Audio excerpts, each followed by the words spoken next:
Okay, well, I mean, internet and cell phones, that's got to be space birds. Let's review some eighth grade science, which when I was in eighth grade, there was no such thing as cell phones. And they're called cellular because each individual tower broadcasts to a certain area, and that's one cell.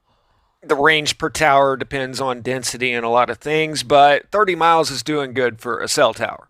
So you say something into your phone, it broadcasts that over to the cell tower, and then down through the ground through a fiber optic line that has all of these cell towers connected. It then routes that signal to the nearest cell tower to the person that you're talking to, and then for the last 20, 30 miles, whatever it is, broadcast it to the person you're talking to. So this entire system is really no more advanced than CB radios that have been around for 70, 80 years, or radio broadcast towers for that matter. They're all connected by hardwired fiber optic cables carrying the signal to the closest area and then broadcasting the last little bit. So if Rasputinnikov interferes with our space birds, it's not going to affect our communications in the least little bit. Well, yeah, but our GPS would go down. Really?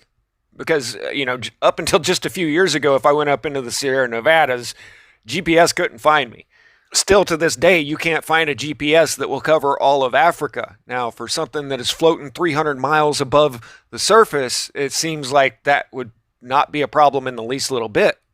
Some old school YouTube truth videos were things about like White Alice, where up in Alaska they would bounce signals off of the tropopauls, which evolved into high frequency radio waves bouncing off of the ionosphere. So if you've ever wondered how you can take your television dish and point it in a general southern direction and hit a little bitty space bird hundreds of miles away, well, I think they've got transmission stations somewhere down in the Caribbean that covers all of North America. One would assume this could be beamed down to any point on Earth and you could watch your TV, right? But no, you get more than 50 miles north or south of the border and your dish TV doesn't work anymore. It's just a very specific range there. Yeah, but international communications would be shut down.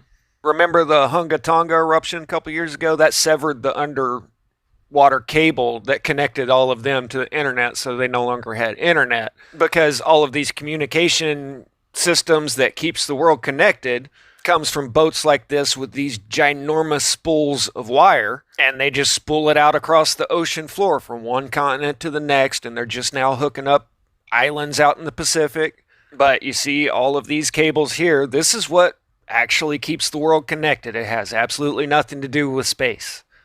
Before that, they had international telephone lines. Before that, they had international telegraph lines. This is going all the way back to 1858. So the latest boogeyman is that Zarputnikov can put atomic firecrackers up into space. Well, supposedly we've been able to do this since 1958.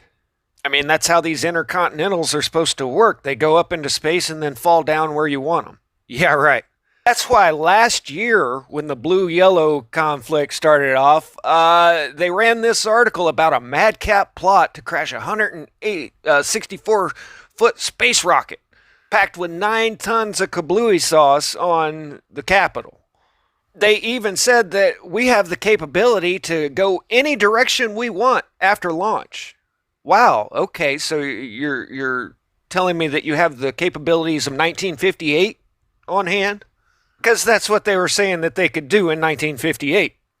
Remember the whole cold dub? Yeah, they had school kids running drills where they sat down under their desks with their head between their knees because of this for generations. And now in 2023, this is some madcap plot to be able to claim to be able to do this. But now, in 2024, this is your new boogeyman. If they had the capability to fly one of these into space in 1958, and then back down to Earth accurately, well, all they had to do was detonate while it was up there. Everybody knows what an EMP is. It would just fry everything that was supposedly up there. But in fact, none of this is how the world actually works. But they've done a good job of convincing everybody that it is.